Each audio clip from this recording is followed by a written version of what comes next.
last interviewed my next guest in 1991. Before then, he was best known as a popular BBC sports presenter, but by the time he'd appeared on Wogan, his life had taken a dramatic change. He proclaimed he was the son of the Godhead. He wore turquoise, as he believed it brought him closer to God. Have a look at this. So evil has been in control of the planet for 12,000 years. It has been the dominating force. Evil's not the right word, it is imbalance. But it has been increasingly in control. As I repeat, survey the world, ladies and gentlemen. Is the force of love in control of this world, guiding this planet at this time? Of course not. The negativity, the thoughts that I'm talking about that are very destructive, are pouring out of this planet let me every interrupt day. you. Was it a great shock for you to discover this at 38? Well, I think the word is gobsmacked. But again, you know, the best way of removing negativity is to laugh and be joyous. So I'm delighted that there's so much laughter in the audience tonight. But no, but just let me say this. They're laughing at you. They're not laughing with you. Fine.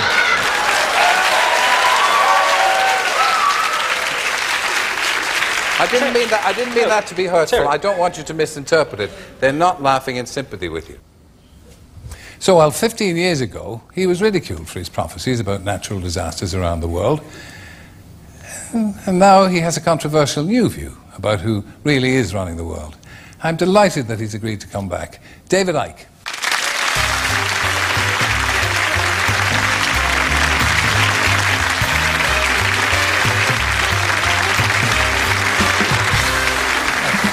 Thank you, no problem. Nice to see you. Thank you. Now, again, when I see that, I'm slightly embarrassed by it because I thought I was a bit sharp with that comment. So, and at the time I said I didn't mean it to embarrass you. So, that interview at the time, it changed everything for you, didn't it? Well, it changed everything in the sense of I couldn't walk down any street in Britain without being laughed at by most of the people. Going in a pub, there was uproar. A comedian only had to say my name to get a laugh. And what that does is it reveals to you the level of immaturity that passes for adulthood in this country, whereby clearly a guy was going through an incredible experience. And instead of being mature and saying, why is this guy gone from being this, what you would call straight, normal television presenter, to how he is now? This is interesting. What's happening here? Instead, and I heard the ripples of laughter 16 years on when my name was mentioned. People just laughed. But the other, which gave me a real insight, especially given what I'm doing now in my books, about how easy it is for the few to control the many.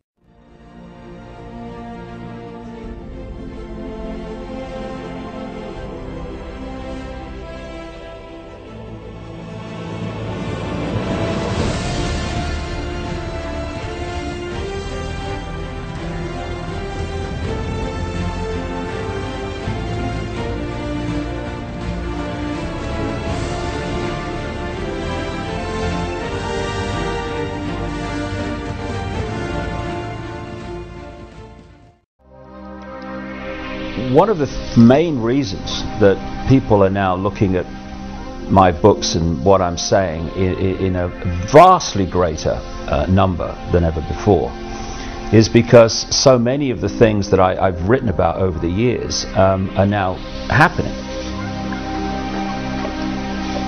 I said in 1990 we can expect the power and frequency of hurricanes to increase after the millennium. A psychic message said there would be a severe hurricane around the Gulf of Mexico and New Orleans.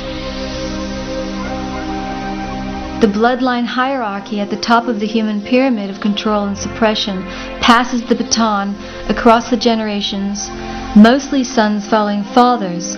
I, George Herbert Walker Bush, do solemnly swear. I, George Walker Bush, do solemnly swear that I will faithfully execute. The plan is to engineer events, real and staged, that will create enormous fear in the countdown years to 2012. This includes a plan to start a third world war either by stimulating the Muslim world into a holy war against the West, or by using China to cause global conflict, maybe both. The years after the millennium will see gathering conflict all over the world, to the point where the United Nations will be overwhelmed. January the 20th, 2001. Don't be surprised if the United States finds itself in another manipulated war during this administration. You will see monsters being created in the public mind to justify such action. Between 2000 and 2002, the United States will suffer a major attack on a large city. We're going to be seeing some tape.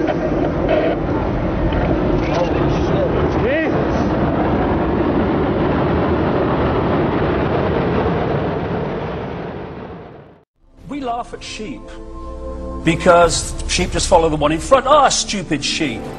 We humans have out-sheeped the sheep because at least the sheep need a sheepdog to keep them in line. Humans keep each other in line. And they do it by ridiculing or condemning anyone who commits the crime, because that's what it's become, of being different. And I refuse to conform and be bowed by the ridicule. And what it does, Terry, when you step out of the little box of what will other people think, how do I put this in a way that people won't think I'm crazy, you then realize how small a box you've actually been living in.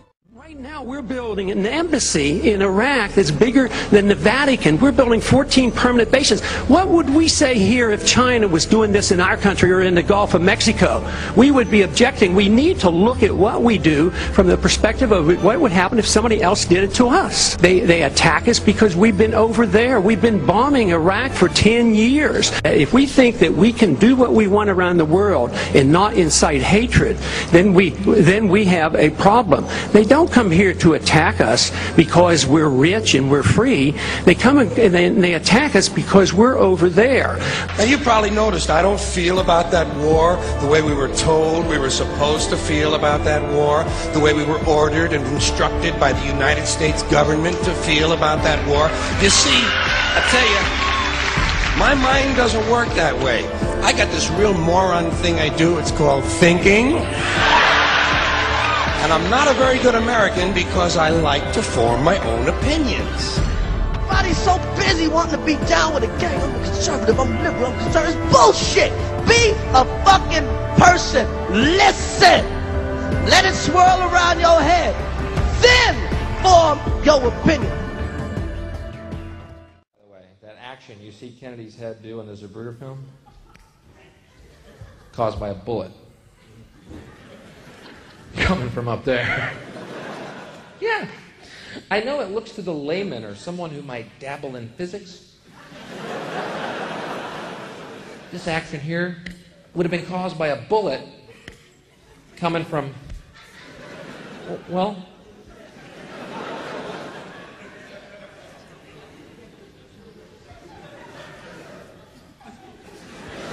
up here. Did you see that? Did everyone see that? Yeah, but no. What happened was Oswald's gun went off, causing an echo to echo through the buildings of Dealey Plaza. And the echo went by the limo on the left, up into the grassy knoll, hitting some leaves, causing dust to fly out, which 56 witnesses testified was a gunshot, because immediately Kennedy's head went over. But the reason his head went over is because the echo went by the motorcade on the left, and he went, "What was that?" So there. We have figured it out. Go back to bed, America. Your government has figured out how it all transpired. Go back to bed, America. Television is not the truth. So if you want the truth, go to God. Go to your gurus. Go to yourselves. Because that's the only place you're ever going to find any real truth. But you people sit there day after day, night after night, all ages, colors, creeds, We're all you know. You're beginning to believe the illusions we're spinning here. You're beginning to think that the tube is reality and that your own lives are unreal. You do whatever the tube tells you. You dress like the tube. You eat like the tube. You raise your children like the tube. You even think like the tube. This is mass madness, you maniacs. In God's name, you people are the real thing. We are the... And I tried hard to be proud of my service, but all I could feel was shame. And racism could no longer mask the reality of the occupation. These were people. These were human beings. I've since been plagued by guilt anytime I see an elderly man, like the one who couldn't walk, who we rolled onto a stretcher and told the Iraqi police to take him away. I feel guilt anytime I see a mother with her children, like the one who cried hysterically and screamed that we are worse than Saddam as we forced her from her home. I feel guilt anytime I see a young girl, like the one I grabbed by the arm and dragged into the street. We were told we were fighting terrorists. The real terrorist was me, and the real terrorism is this occupation. Racism within the military has long been an important tool to justify the destruction and occupation of another country. It has long been used to justify the killing, subjugation, and torture of another people. Racism is a vital weapon employed by this government. It is a more important weapon than a rifle, a tank, a bomber, or a battleship. It is more destructive than an artillery shell, or a bunker buster, or a Tomahawk missile. While those weapons are created and owned by this government, they are harmless without people willing to use them. Those who send us to war do not have to pull a trigger or lob a mortar round. They do not have to fight the war, they merely have to sell the war. They need a public who is willing to send their soldiers into harm's way. They need soldiers who are willing to kill and be killed without question. They can spend millions on a single bomb, but that bomb only becomes a weapon when the ranks of the military are willing to follow orders to use it. They can send every last soldier anywhere on earth, but there will only be a war if soldiers are willing to fight. And the ruling class, the billionaires who profit from human suffering, care only about expanding their wealth, controlling the world economy. Understand that their power lies only in their ability to convince us that war, oppression, and exploitation is in our interest. They understand that their wealth is dependent on their ability to convince the working class to die to control the market of another country. And convincing us to kill and die is based on their ability to make us think that we are somehow superior. Soldiers, sailors, Marines, airmen have nothing to gain from this occupation. The vast majority of people living in the U.S. have nothing to gain from this occupation. In fact, not only do we have nothing to gain, but we suffer more because of it. We lose limbs, endure trauma, and give our lives. Our families have to watch flag-draped coffins lowered into the earth. Millions in this country without health care, jobs, or access to education must watch this government squander over $450 million a day on this occupation.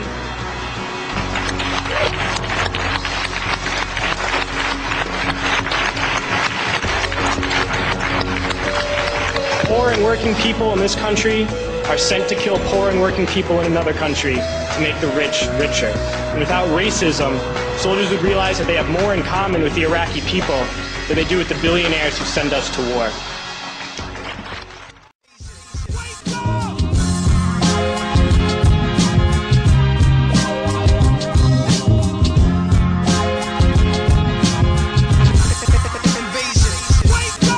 Most of humanity is in an absolute hypnotic trance that is they're put in from cradle to grave by constant repetition of a fake reality. And when we wake up from this, then we will not be subservient.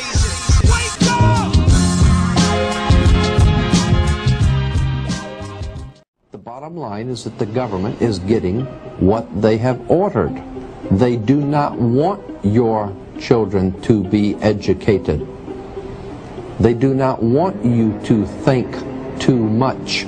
That is why our country and our world has become so proliferated with entertainments, mass media, television shows, amusement parks, drugs, alcohol, and every kind of entertainment to keep the human mind entertained, so that you don't get in the way of important people by doing too much thinking. You had better wake up and understand that there are people who are guiding your life and you don't even know it. television is the most powerful weapon of psychological warfare in history.